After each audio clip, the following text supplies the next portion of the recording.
ভুলেও বাপকে গালি দিবে না, যা হবে হবে।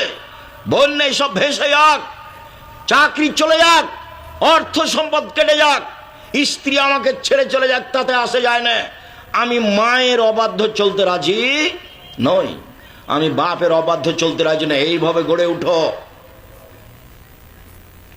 মাকে তুমি পরামর্শ দিতে পারো, শোনো, মা তোমাকে একদিন, যেদিন তুমি ছোট ছিলে, কোলে পেশাব করছিলে, বারবার পেশাব করছিলে, তখন তোমার মা একটু আদর করে এভাবে মারছিল, অত পেশাব করিস কেন রে, এটা মায়ের জন্য জায়েজ।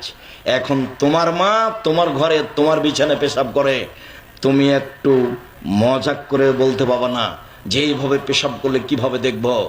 পরিষ্কার করবা তুমি, কাপড় পরিষ্কার করবা তুমি, তোমার মাকে পেশাব করাবা তুমি, পানি খরচ করাবা তুমি, তোমার মাকে কাঁধে নিয়ে যাবা মেডিকেলে তুমি, সব কিছু তুমি করবে। এই জন্য প্রস্তুত থাকো। পায়খানা করাবা তুমি, পেশাব করাবা তুমি, গোসল দিয়ে তুমি, কাপড় পরাবা তুমি। তোমার বউ যদি করে আলহামদুলিল্লাহ, ভালো করুক, নাহলে সব তোমার জিম্মেদারি, তুমি এটা মনে রেখো। মাকে কাঁধে করে হাসপাতালে নিয়ে যাবা তুমি, বাড়িতে নিয়ে আসবা তুমি, তোমার জিম্মেদারি। একদিন তুমি ছিলে তোমার মায়ের কোলে, এখন তোমার মা তোমার কোলে। বুঝাতে পারিনি কথা?